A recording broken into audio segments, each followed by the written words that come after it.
This is Show Up as a Leader, a show from People Forward Network, helping you maximize your positive impact on the world by becoming your best, fully authentic self. Hey everyone, it is Rosie. Listen, I am just going to tell you right now that I've done a lot of episodes that I love and I think are amazing. And hands down, this is one of my top favorite conversations I've ever been able to have on this show. I got to sit down with the incredible Zach Mercurio. If you're not familiar with him, you need to be. He has a new book out this year called The Power of Mattering: How Leaders Can Create a Culture of Significance. He is an author, speaker, facilitator, researcher who specializes in purposeful leadership, mattering, meaningful work, and positive organizational development. He works with hundreds of global companies, various audiences, big names you would hear of. He is an optimist instructor with Simon Sinek's organization, and he's been named by Inc. magazine as one of its top 50 leadership and management experts. But beyond that, he is so wise and he is so well versed in the research and he is so humble. And I am telling you, I found myself taking notes constantly as we were talking. This is going to be one of those episodes that you're going to want to listen to more than once. When you listen to it, hit pause and you're going to want to take notes because there are so many very tangible, rich things that you can do smattered all throughout this episode. He talks about so many different things about how intuition doesn't scale, but skills and behavior do. Talking about how important it is that we can name things so that we can change it, that we can't program or perk our way out of engagement issues. Talking about that mattering happens in moments of interaction. And this is all about reinforcing how critical human connection and human interaction is, especially in a world of AI and technological disruption. So much applicability at work, in your personal life, and things that you can put into practice right away. And he really has a pulse on what it takes to have human, effective, future-ready organizations. Take a listen. Zach, I am so excited that you are here. I've been waiting to have this conversation with you that I think is so needed and so timely. And I'm such a huge admirer of your work. So just thank you for being here. Yeah, I mean, thanks for having me. Thanks for doing all the work you do. Yes, my pleasure. Right. There's lots of work to be done, fortunately, unfortunately. So, Zach, here's why I'm super excited to have you is that your work is like literally the cornerstone of the work that we've been doing for feels like forever to try to help organizations rehumanize their workplaces. And one of the things that I have been saying for decades before I knew anything about you is that it is a core human need that we all have to feel like we are heard and we are seen and that we matter. And that if we're going to have human workplaces, we have got to be able to understand what does it mean to be human, and that how do we stop treating people like machines or like they're not human and move that forward. So when I read about your work, when I learned about you from Genmar, I was like, yes, this guy is amazing and he gets it. So we're just going to dive in and geek out. Are you ready? I'm ready. And what you just said, I mean, brings something to mind already, which is that leadership is one of the only occupations that we're not required to have an expertise on the subject of our occupation. So I believe that leaders, if you are leading anybody, if you're leading people, you should have a basic understanding of human psychology and human sociology and human basic needs. And so I view leadership as an occupation with a separate set of skills and a separate set of expertise that's needed. 100%. I mean, every industry promotes the great individual contributor into leadership, and then they're not equipped to do it. And like I said, they're not equipped to deal with the messiness of being human. And I think that's where things fall apart. So I'm double click on that 100%. Yes. So let's start so everyone is on the same page, because even when I was writing my book and I kept saying foster a sense of mattering, spell check wanted to change. I'm like, nope. So let's talk about what do we mean by fostering a sense of mattering, and how is it different from ideas like belonging and appreciation or self-worth? And belonging wasn't a word either. Right. So, yeah, right. You have the need to belong. You experience belonging. We have the need to matter. We experience mattering. So to matter is to be important to somebody, to be significant to somebody. to matter is a survival instinct, first and foremost. If you did not matter enough to someone else so that person would keep you alive, you would not be here listening to this podcast.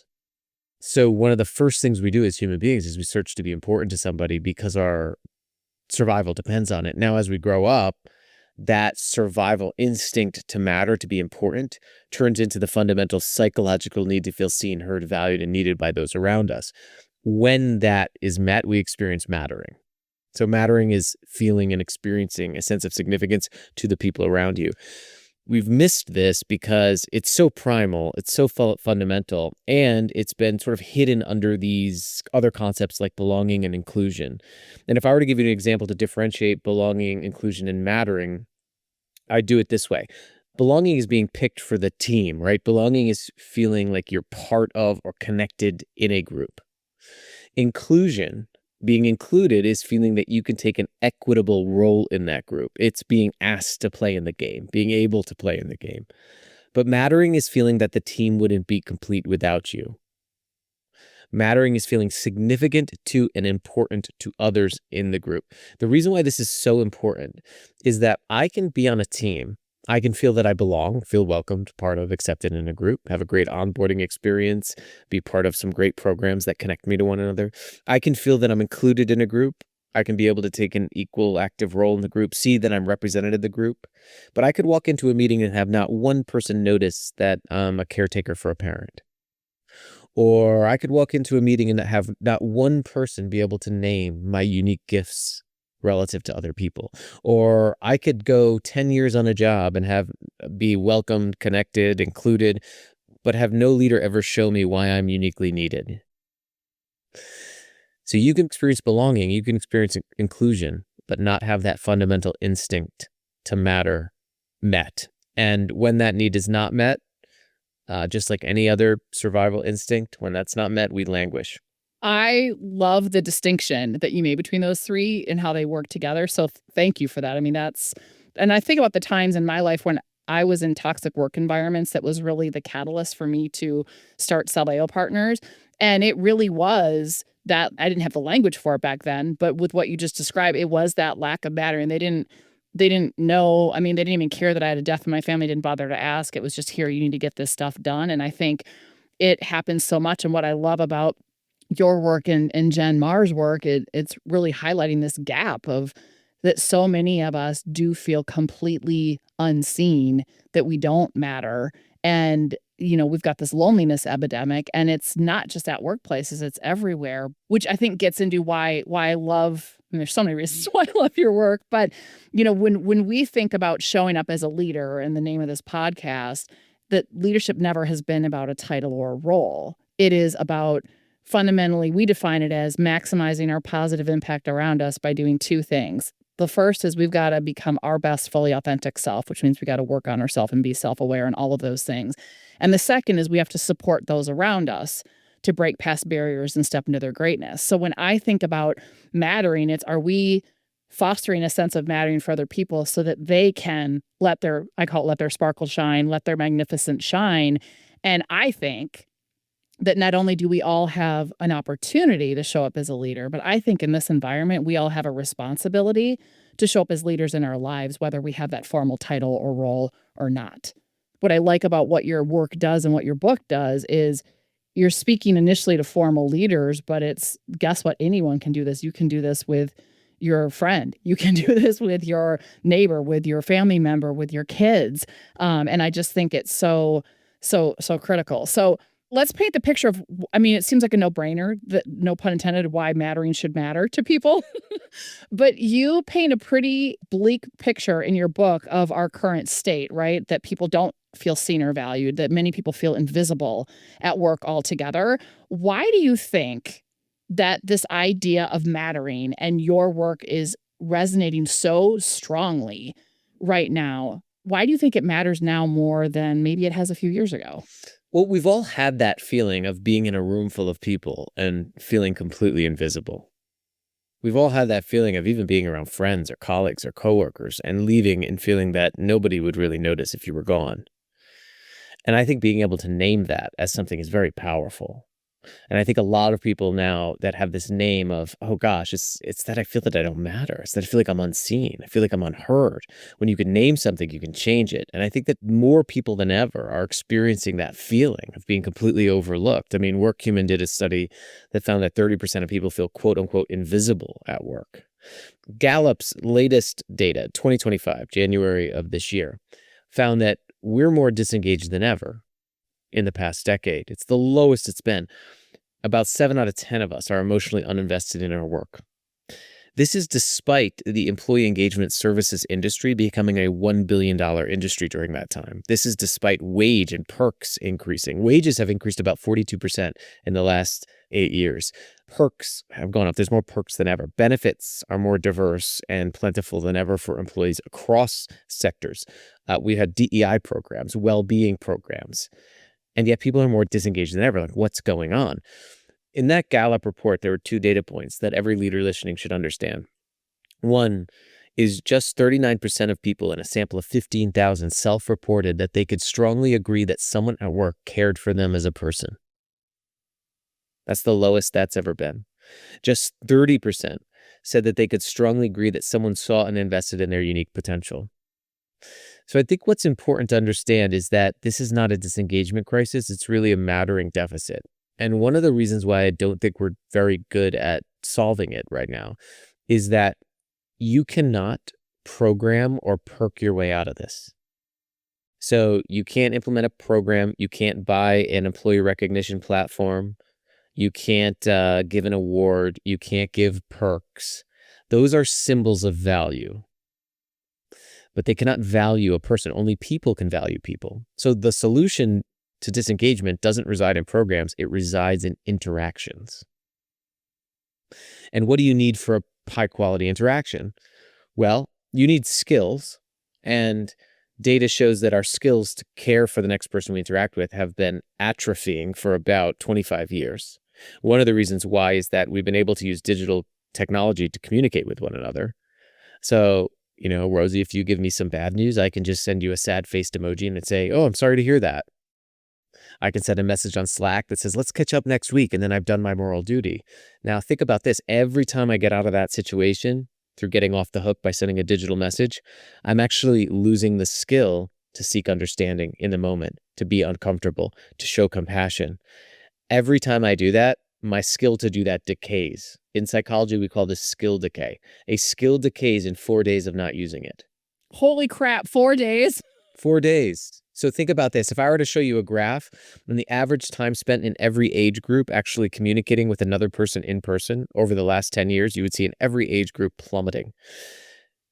So many of the people that in ourselves and many of the people that are leading teams have not had to show compassion to another person in real time in the last 10 years. We are more connected than ever. Think about this. There's 38 million people right now as we're talking on Slack. The average adult sends 30 to 40 messages to peers a day at work. We're more connected than ever, but 8 out of 10 people last year, the American Psychiatric Association found, felt lonely at work. We're more lonely than ever. We're more connected than ever. Why? Well, you mentioned this. The opposite of loneliness is not social contact. The opposite of loneliness is having perceived social value to other people. It's not the quantity of interactions that decrease loneliness. It's the quality. But we're losing the skills to do it. And the third thing I would say that makes this hard to do is that you need time and attention to care. Hurry and care can't coexist. But our attention is being fracked more than ever. There's more competing for our attention than ever. Our attention span has decreased from 2.5 minutes to focus on one single thing, including a person in front of us, about 10 years ago to 47 seconds. Psychologists find in the last 2 years, they've replicated those studies. So you can't care for something you don't understand. We have more competing for our attention. We need these skills more than ever, and we've lost them over the last 25 years. And here we are. Perfect storm, right? It's incredible. And, and you think about it everywhere you look. I mean, I just came back from a client trip a few days ago. And so a lot of time in an airport and on planes, and you see that those awkward human interactions don't happen anymore because people short circuit it by immediately going into their devices. Right. And I'm in here and here we go. I don't know how to have a conversation anymore. Or you see people where they're out at a restaurant and they're supposed to be interacting with each other, but instead they're on their phone or someone's distracted because they can't. I don't know if it's the dopamine hit or whatever it is, but heaven forbid you put your phone in your pocket or in your purse or whatever it is so that you can be fully present with people. Or you have people like I just led a virtual workshop right before you and I hopped on here. And we always do permission slips and intention setting for people like, hey, I'm going to shut down my Slack notifications or I'm going to close Outlook or whatever, because especially in a virtual environment, it's competing attention here, attention here. And then I even had someone say, I know I'm not supposed to be multitasking, but I am right now. We were in a small group and I said, well, thank you for your honesty. And I'm like, but let's be honest, there's no such thing as multitasking. You're just giving half-ass attention to everything. And she's like, "Oh." I'm like, "But that's the truth." But we think we have this action bias or this hurry up. So I love all that. So Can I just say one thing on that? Because I think it's yeah, important to please. ground this is that the tragedy of all of this is what we find is that while you can foster belonging through a program, an onboarding program, some sort of symbol, mattering happens through interactions. So mattering is the experience of feeling significant to an individual person. So mattering relies on interpersonal interaction. So if I were to ask the listeners right now, think about when you most felt that you mattered to someone else at work. If you're like the thousands of people we've asked that question to, you're likely not thinking about getting a pay increase, getting a promotion, getting Employee of the Month award, getting a peer kudos, right, on a platform. You're probably thinking about a moment, a small moment where somebody took the time to see, hear, express to you that you're valued and needed. And I think this is very important. Mattering happens in moments. It happens in interactions. And that's why when you talked about showing up as leaders, I believe through my last 15 years of studying leadership that actually the most important act you can do as a leader is what you do in your next interaction. Yeah, 100%. So speaking of that, then with interactions, what do we get wrong? What do leaders get wrong about mattering? Yeah, I mean, I think one thing that we get wrong is we think that people should already know that they matter. We tend to overestimate how much people know they matter. And there's a gap between our intentions and our actions. And this has been very well documented. When researchers do studies where they ask people to write thank you notes out of the blue to people, and then they rate the note givers, how powerful they think it's going to be on the people who receive the thank you notes. And then they rate the receivers on how powerful it was, what emotional impact it had on them. Almost every time, the note givers underestimate the impact on the receivers. It's called our underestimation bias. It's why if I were to ask you, think of someone you rely on right now, and you could all think of them. And then I could say, how many of you have told them explicitly in the last week? I would see most people say, oh, I haven't, So there's a gap between what we know, what we intend to do, and what we actually do. So we have to close that gap. I think that I wanted to double click on that for a second because I think it's super, super powerful. And I will say that one of the exercises I know in your book, you mentioned Bob Chapman and Barry Wehmiller. And I got introduced to Bob, gosh, back in like 2017 or far beyond. And one of the things that his Leadership Institute, one of the tools that we've been using for years is they call it their FBI feedback formula, their feeling, behavior, impact. And what I love about that is it is about helping people see the impact, right? Or helping them feel seen. And so what we have done with some of our groups that are starving for recognition, we were with a group of culture ambassadors for a client last week.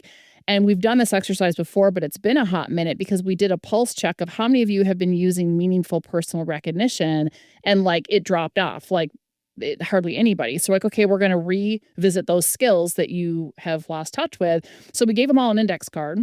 We reminded them of the FBI feedback formula and said, take 5 minutes right now and write a personal recognition message to somebody in this room using that formula.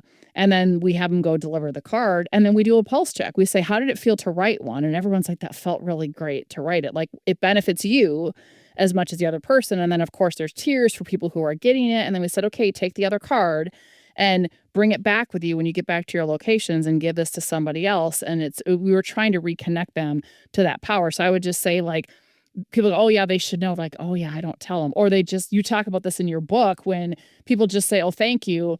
that's nice, but that's very generic. It doesn't last. But when you're like, no, like I felt so encouraged when you jumped in to do XYZ with the project, and the impact is it probably was way better than if I could done it, and I got to go home and be with my family. So thank you. Bam. So anyway, I just would say like that is so, so critical. And I like, yes, 100%. Yes, and I love that, and that brings me to the second reason. What thing we get wrong about showing people how they matter is we rely on intuition. We rely on ourselves to just do the right thing, but intuition doesn't scale. It doesn't scale in our organizations. It doesn't scale in our lives. What I mean by that is it's not repeatable. Skills and habits scale. For the last 50 years, we've called these skills soft. Well, anytime you call something soft or simple, you're susceptible to an overconfidence bias. You think you're better at it than you are. So instead of approaching this intuitively, oh, just doing the right thing, being a good person, approaching it skillfully is important. Do you have the skills to do these things? Because if you think about that moment that someone showed you how they mattered, how you mattered, they used a skill. Like to write a thank you card, you have to dedicate the time in a busy schedule. You have to protect that time. You actually have to know and remember something unique about that person. Remember the impact that they made on you. Write it specifically, whether it's using that formula. Go send the card. Be able to be in the interaction and how they awkwardly receive that feedback, and then be able to hold that space. That's just to send a thank you card. Like those are skills that can be learned and can be honed. But then I want to say the third barrier of why we get it wrong is we expect people to do this stuff. We expect ourselves as leaders to do this in an environment that actually doesn't enable us to do it. There is nothing more frustrating. And this is actually one of my criticisms with leadership training. There is nothing more frustrating than knowing what you should be doing and being in an environment that makes it impossible for you to do it. Oh, God, yes. So, for example, if I do a training and I learn how to do meaningful check-ins with people, and then I'm a leader in a distribution center, and my scan gun is GPS tracked to every task I need to accomplish, and my time spent in the bathroom is being counted down, which is a true story in many distribution centers, and I'm the manager, and I'm expected to do check-ins. My environment makes it impossible for me to check in. If you're an individual and you have back-to-back meetings, but you want to be a leader that comes to notice your people, your environment doesn't make it possible for you to do that. So I also think that many of us are in an environment that we've created ourselves or others have created for us or we're creating for other people that actually make it harder to do the very things that we want them to do so that people can feel that they matter. So it's an issue of skill. It's an issue of that we underestimate our impact on other people. And it's an issue of our environments simply sometimes don't make it possible to do it. I love how you lay that out. And I would say, yeah, one of the things that we regularly will say, because we do a multifaceted approach. It's like, okay, individual development by itself doesn't work if you don't also do some team-based work where you have core and common language and tools in the support network, because we exist in relationships. But then the third piece, to your point, that is typically missing are the systems. So what are the systems that you have in place in your practices, your operations, and your, whether it's from your performance recognition, hiring, onboarding, all that stuff that reinforce what you're wanting to have so that there is consistency. And there's a saying that we have in the coaching world that is like, you cannot take a changed person and put them into an unchanged environment and expect that anything different is going to happen. To your point, it's like, oh, I have all these insights and I've grown and I now have all these new skills, and my environment completely does the opposite or doesn't support it. Then you end up with this, I feel like a square peg in a round hole, and frustration. And then typically you've invested in a leader to be developed and to become a better human and a better leader. And if the environment and the team isn't also going to change, you've developed that leader who's going to go find their happiness elsewhere and use those skills somewhere else because they can't do it here. Yeah, you can't rely on someone to be morally good in a system that incentivizes them not to be. And so one of the things that we find, especially if you're a senior leader listening, stop promoting people who treat people poorly, yet perform well. Stop promoting people into leadership positions that do their job well, but treat people poorly. We need to have a redefinition of success and performance as achieving results while treating people well. And that should be a performance metric, because if you tie someone's livelihood, their security, their sense of achievement to doing anything at all costs to acquire and achieve, even if that means running people over, they will run people over. on the way to get there. So it's very important that what you reward as an organization is who you will become as an organization, and it's who your leaders will become. This is true individually as well. And we have subconscious individual awards. Like, how proud of yourself are you at the end of the day when you remember someone's full name versus how proud of yourself are you when you close a deal? Oftentimes those things are out of whack, but actually what regenerates the energy needed for sustainable performance is remembering someone's full name. What creates a legacy is checking in on how someone's doing. So we actually like this instant gratification, these big symbols of value, of significance in our own lives. And we undervalue the small things, the small human things we do every day that actually leave our legacy. No one will remember the deal you closed. Everyone will remember how you made them feel that day. Yeah, isn't that a Maya Angelou quote, right? People won't remember what you did, but they remember how you make them feel or something like that. Right. And everybody knows that quote. Why does everybody know that quote? Because everybody knows it's true. Yeah. Yeah, I love it. It reminds me of, and I know you are one of the trainers for Simon Sinek, that I was at one of his sessions years ago. I actually have I somehow won the flip chart or whatever, but he's famous for drawing this thing where he does the axes and then he does this like straight line and here's the results. And he's like, so you get one person that, is consistent and treats people well, but they are just shy of that end goal, whatever that mark is they're supposed to make. And then he does this erratic, almost looks like a echocardiogram of, here's a person with erratic behavior all over the place, right? Collateral damage all over them. But at the end of the day, they meet the mark. So then they get rewarded. But look at like the swirl that they've left around them versus this person who's consistent and steady. And yeah, what are we rewarding? And so that's the image that pops in my head of, do we have erratic collateral damage toxicity? But hey, we're going to ignore it because they're a good salesperson, because they're a good lawyer, they're a good physician, whatever it is. They bring in money, they're highly productive. And so we ignore how much they suck at the human skills, but to the detriment of everything, really, because it doesn't help performance in the long run. It doesn't help safety. It doesn't help anything, but we are that short term. Oh, but they're bringing in money or they're a high performer, so we don't want to lose them.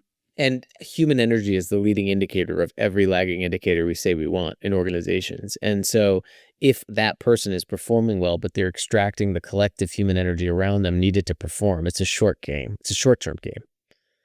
And you constantly are just going up and down with results. You can promote those people if you want to promote like quick value, like quick money returns in the next couple of months. Yeah, sure. Have a crude leader that inspires fear. But if you want consistent year-over-year growth and performance and energy, you have to have someone that knows how to treat people well. Yeah. Even in this world of digital transformation and AI, right? Even more so, because I think we're losing that, to your point. Oh, yeah. Not only even, but especially. Listen, I'm going to cut to the chase here. AI can do our tasks. AI can do our operational tasks. Some CEOs have told me better than they can. It cannot take moral responsibility for what it does. It cannot hold people accountable or be accountable to another human being. It cannot care for somebody. So your organization and you will be obsolete if you do not know how to build caring and trusting relationships, because it's the only thing you have.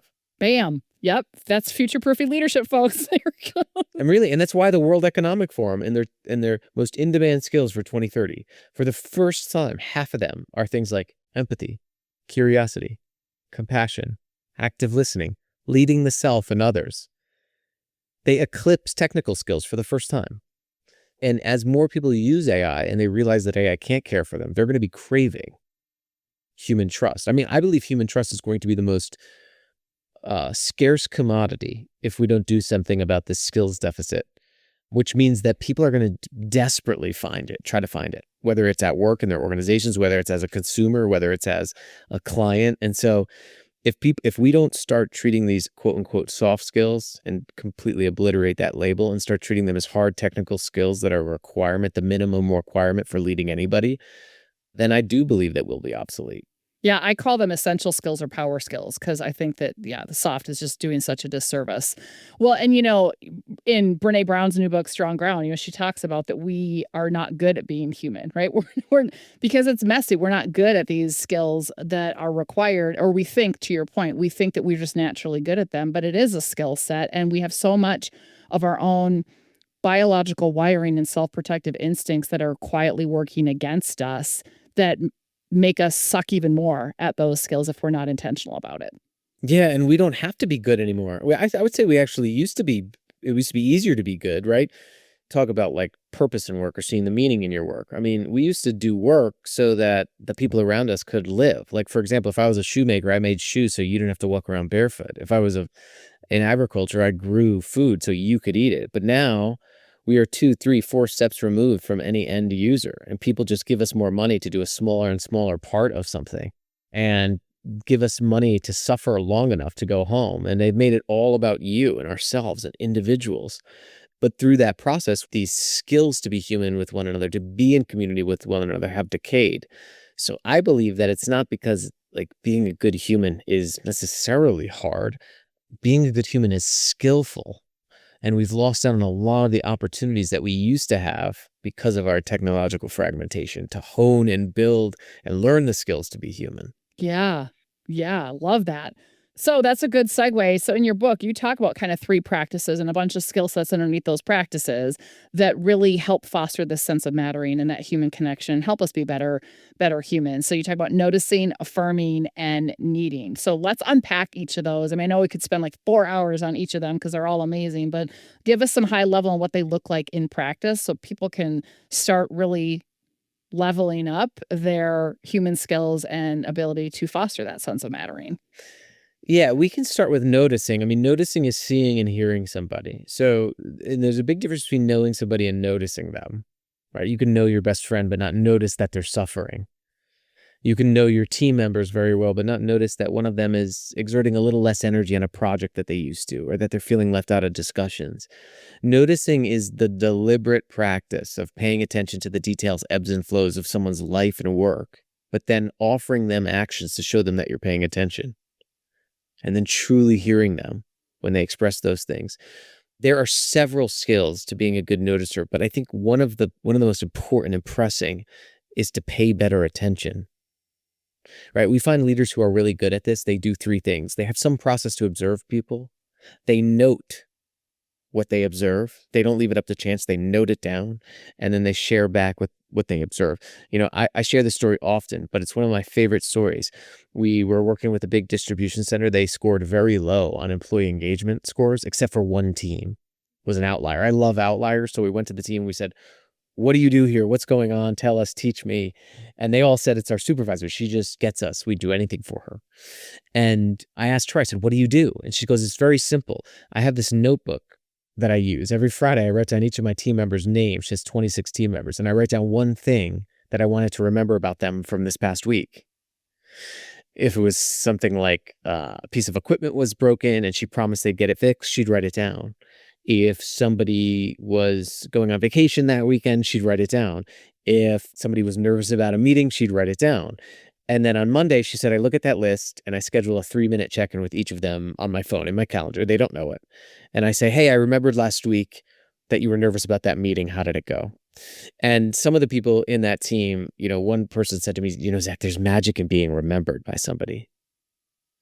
And there is, right? But she didn't leave it up to chance. We've come to joke. We call this her noticing notebook. But she had some process of noting down the details of people and then offering an action to show them that they are thought about. Noticing can take forms like if you're on a Zoom call and the meeting's over, but I noticed that you, Rosie, were frustrated during that call. Writing something down like check in with Rosie. She seems frustrated. And then when that call's over, calling you and saying, "Hey, Rosie, I noticed you were frustrated. Is that right?" Instead of just clicking end and then waiting till our next meeting, right? These little things of paying attention, of noticing, of noting down what you observe, of sharing back helps people feel seen and helps them feel remembered. I love that you're talking about using tools, and this is where the systems comes into play, right? Because I always say, like, I live and die by my calendar, and if it's not on my calendar, it won't happen. And so I literally will put, like, I have a client who is having a major surgery today, and I didn't know what time it was. So last night it was like, hey, thinking of you, hope it goes well. If it's not in my calendar, I will forget about it. I will put, hey, so and so has this going on, or so and so it's this going on, or so and so. And it's similar. And I've had leaders that'll say, oh, I feel like that's cheating. I'm like, no, you're using your systems, because we're so distracted and on cognitive overload that someone else, it might be the notebook or whatever. Is for me, it goes as an appointment in my calendar, or the chances that I'm going to remember it, not good. And I think, if you look at your to-do list today, everybody who's listening, how many items on that to-do list are checking in with somebody, affirming somebody, reminding somebody how they're needed, right? Email me if that's on your to-do list today. I'd love to hear it. The problem is, again, we leave the most important things that actually regenerate the energy needed, probably from your team, to support everything that's on your to-do list. We leave those up to chance. But that's a skill. That's a leader's craft. I mean, I think another really easy way to be a better noticer is also to ask better questions. I've been noticing this a lot, that people don't know how to ask good questions anymore. Like, I travel a lot, 10-year-old, 8-year-old. If somebody asks me, how are you? My brain cannot compute living the last 7 hours of a complex human life. So I just say, good, you, right? That doesn't help them. It doesn't help me. But asking better questions, asking questions people can actually answer, is an important way to gather data. Like, I see a lot of leaders who open meetings like, how's everybody doing? Good. Right? Can you imagine if you weren't good? Or I hope everybody's doing well, right? Ask questions that are clear, like they have a time frame and an object. What has your attention today? Someone recently asked me, what were you working on 5 minutes before this call? And I'm an introvert. I'm really not great at small talk, and I study mattering.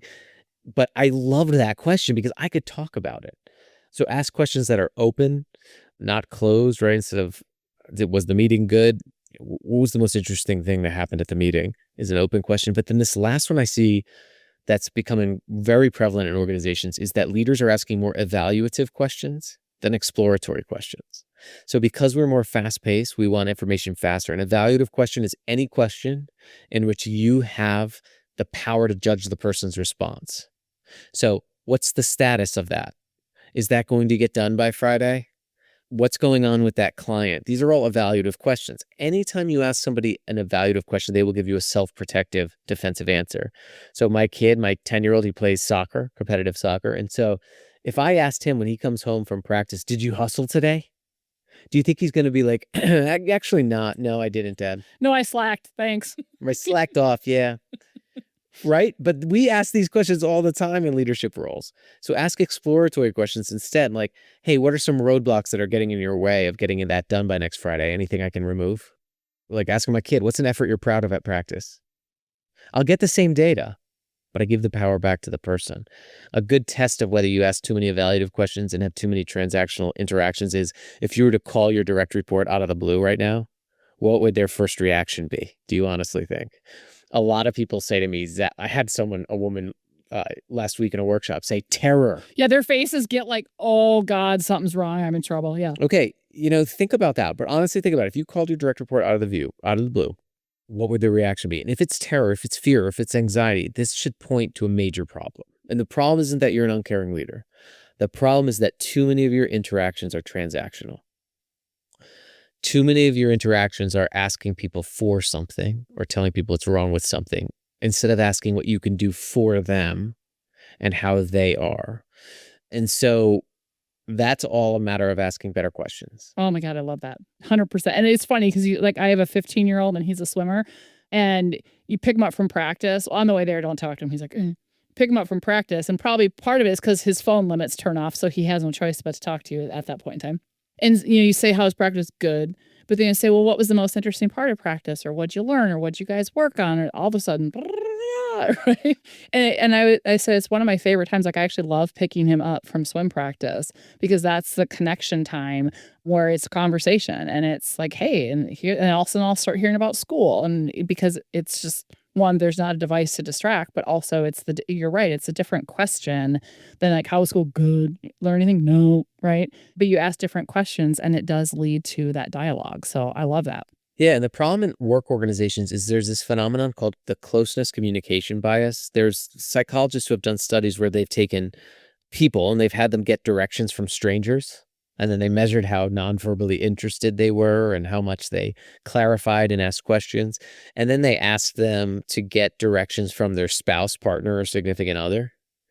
And they measured their nonverbal interest. Almost every time, they are less interested in the person they're closest to. This is important in the work context because as leaders, we see the same people in the same context, often at work. And oftentimes we become less interested in them over time. And this is why all your one-on-ones start the same. It's why we have scripts for the performance evaluations. It's why even getting feedback can be just routine. Like there's so many times where I'm sitting and I'm with a leadership group that's processing like employee engagement, open-ended feedback. And it's like, we feel that we're not listened to. And they're just like, oh yeah, we get that every year. We can almost make it routine when we don't have these skills to deliberately stop and set the intention for what we want these interactions to look and feel like. Yeah, for sure. For sure. All right. So, what are some others? So, we've got a lot of great stuff of how do we notice. Talk to me about affirming. Yeah, I think one of the things to know about affirming is that there's a big difference between appreciation, recognition, and affirmation. I'm writing a piece on this right now because I think it's one of the reasons why we've seen like the employee recognition platforms, increase to a $19 billion industry, going to be 50 billion by 2050. In 2021, Gallup surveyed senior leaders. About 24% of them said that recognition was an important strategic priority of their organization. In 2024, that number was almost 50%.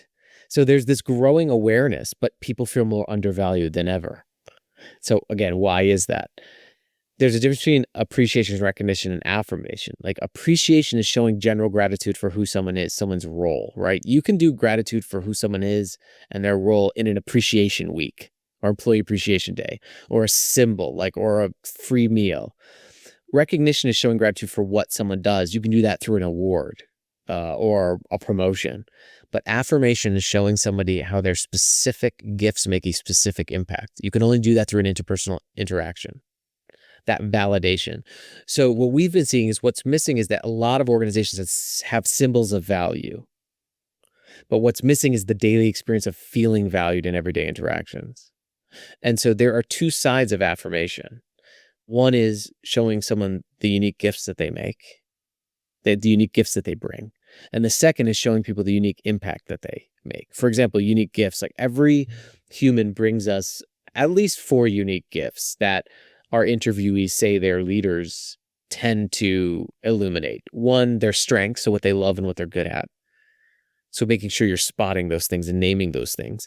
2, their purpose, how only they impact the team.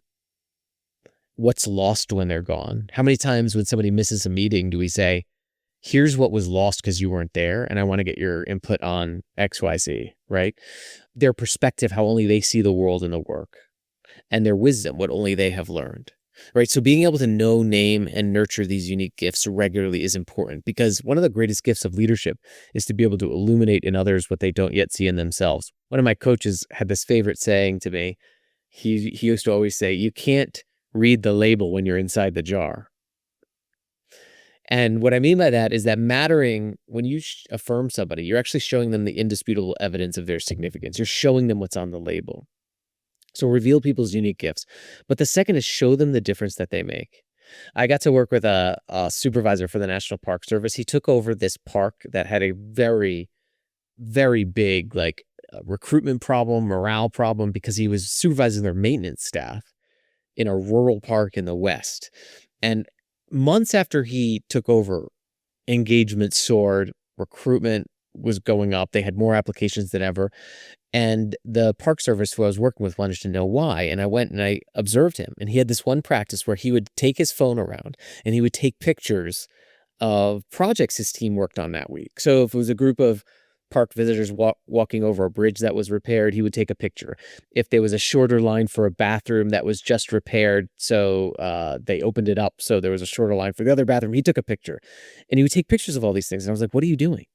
And he said on Friday, he sends this email. And the subject line of the email is, look what you did. And then he just attaches all the pictures. There's no body text to the email. It's just pictures. And he said, really, that's all I do. I said, what do you mean? And he goes, well, now my people can't argue whether they matter or not in their jobs. I give them photographic proof every week.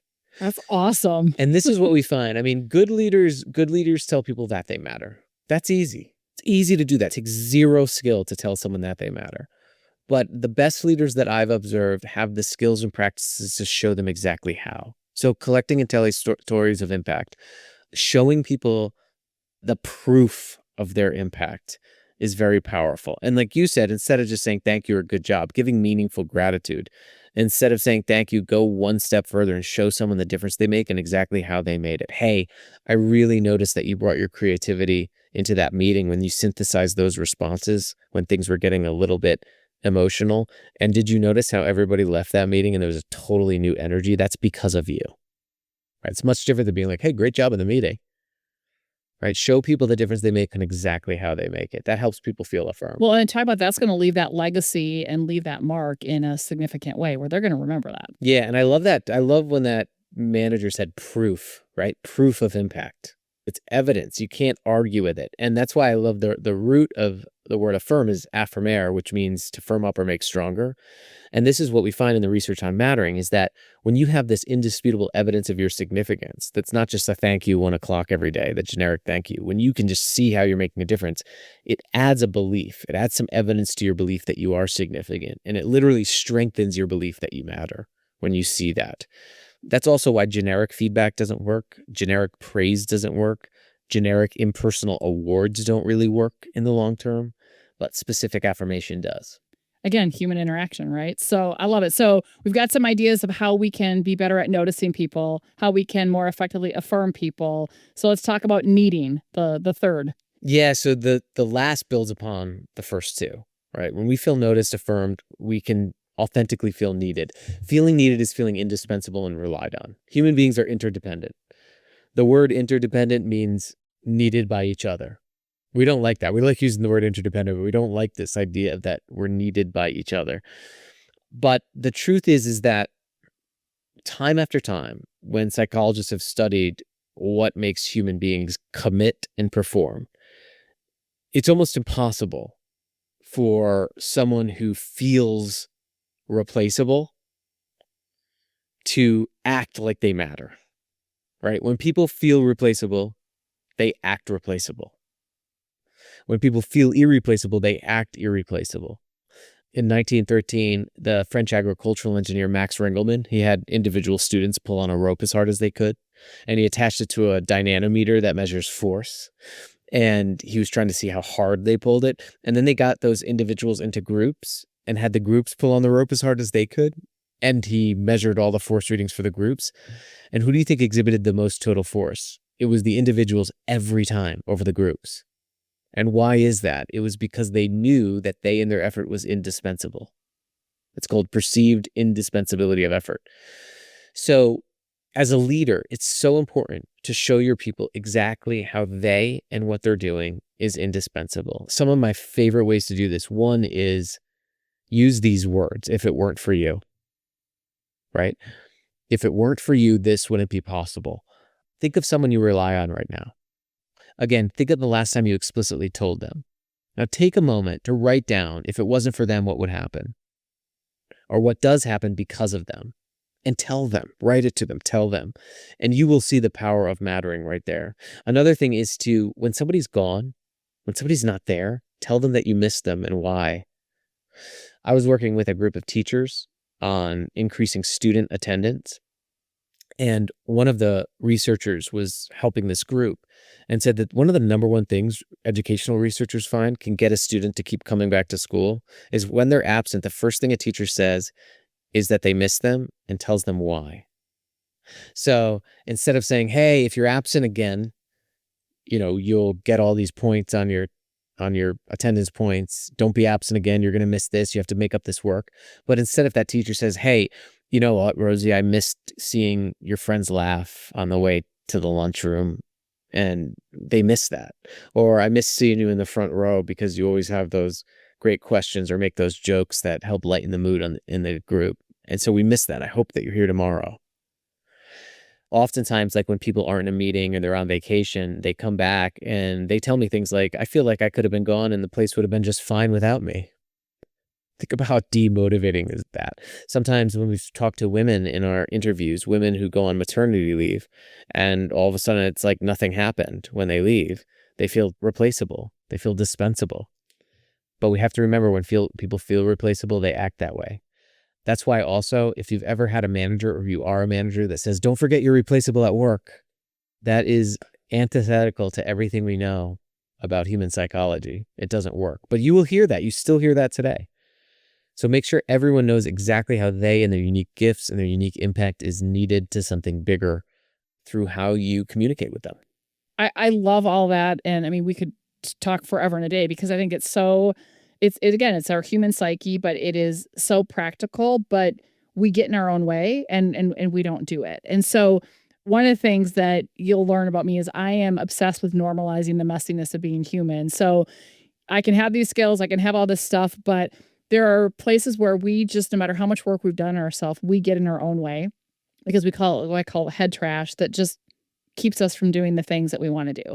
So, in the spirit of normalizing the messiness of being human, and you're so wise and sage, but Zach, I would love it if you would be willing to share with the listeners what is a self-limiting story that you still tell yourself sometimes. And when it shows up, how do you move beyond it so that you can still show up as a leader in your life and have the impact you want to have? I minimize my impact too. I mean, I'd go back to that overconfidence bias. Like I'll have those thoughts like, oh, people don't really want to hear from me before I go into a meeting, or if I'm doing a speaking engagement. I have that self-limiting thought, or they're not going to want to hear about this. They're not going to like this, right? When we first popped on people and I showed him my book is so highlighted, he goes, "Oh, good, somebody read it." Like Somebody read it, right? So yeah. so I have that self-limiting story as well. Typically what I do in those situations, especially I have a saying that I say to myself before I go into a space, and I always say that I can connect with any audience, and what you have to offer is useful for everyone. And I say that to myself every time I go through a doorway when I'm in the hotel going to my event. And it really just helps me out. And I got that from the book called The Confident Mind. Actually, it's a great book. I highly recommend it because it helps to reduce those stories. And I see those self-limiting behaviors in other leaders as well. I've had leaders say to me, well, these people are just here for a paycheck. So it doesn't matter what I do, right? And that's that underestimation story coming into play. But you have to constantly be able to say that this is happening. So do that, like say something else to remind yourself of why you're there and that you'll make an impact. But then the other thing that I do is I typically I have a testimonials folder in my inbox. I have a rejections folder and a testimonials folder. I'm serious. And I keep them both. And I'll go to the testimonials folder sometimes and just read a couple of those. That folder for me is warm fuzzies. When I have a day I feel like I suck, I go pull those out. But just going back, and I don't really keep the ones that are like, oh, great job, I loved your talk. I keep the ones that are like, I just want to let you know that this changed how I even interact with my kids. Like that type of thing, right? And I have to remember that. So that's mine. I think I have a little bit of an underestimation bias in that I underestimate the impact that I have. I love that. And I love that you're fostering your own sense of mattering. You're reminding yourself that you matter when it creeps up. I mean, that replacing that narrative is such a critical part of getting out of our own way. So I'll say as a parent, I also sometimes resort to transactional communication. Like the whole thing, like, did you hustle? Why didn't you do that? Like, I'll say like, why didn't you do that in this situation? Like, that's such a silly question. Like, why didn't you do that? Would someone be like, well, I don't know. I mean, it's instead of, hey, like, tell me more about what that was like for you. Yeah. Yeah. Well, here's what I appreciate, Zach, about your human. I mean, I appreciate a lot, but like the humanness of just because you know this stuff, right? And you research it and you write about it and you teach it, you're a human being, right? Who defaults to our humanness. And that's why I love that you talk about this as a skill set. And we say this all the time. Like, I'm like, look, just because I've been researching and facilitating and teaching this stuff on my end for decades, I'm a human being who screws up and defaults to. And so I think that's why I love we're looking at this all from a skill set standpoint, and that it's not soft skills, it's power skills or essential skills, because our humanness will get in our way despite our best intentions, no matter how knowledgeable we are or, how much we are in this work, because we're freaking human beings. So there we go. And I will say this is not actually about doing all this stuff perfectly. If you're worried about that, you're not going to do it authentically. This is about what you're pursuing. And I think that like for me, every time I take my own self-assessment that's in my book, I get like a middle of the road score. I love it. I've never scored perfect on my own self-assessment on mattering, because that's not the point. The point is awareness and knowing what you're pursuing. And the point is being able to even just take captive this idea that how I show up in my next interaction matters, even knowing and believing that. If you can know and believe that, you're way ahead of the game right now. Because so many people are thinking about these big outcomes of leadership and not how those outcomes, how your culture is the accumulation of small interactions. Oh, mic drop moment. Mic drop moment. Yes. All right. Are you ready for quick questions? Sure. I think so. All right. Fill in the blank. Living authentically is? Showing up consistently. Love it. When the world is presenting an opening, but you don't feel like showing up as a leader, what do? Call a friend. Love it. Phone a friend. That's amazing. What is something people would be surprised to know about you? I have a pet snake. Shut the front door. What's his name? Striker. Oh my God. He's actually me and he lives in my office. He's actually me and my 8-year-old's project together. He's awesome. He's a ball python. That is epic. Oh my God. Okay. What is your favorite go-to movie? Oh my goodness. Your first Jurassic Park original. Okay. I like it. How about what's your go-to song? Free Fallin' by Tom Petty and the Heartbreakers. There we go. That's a good one. What is something you can't live without? This is going to sound cliche, but espresso. Plain? Do you put anything in it? What do you do with it? No, I'm about to go have one after this.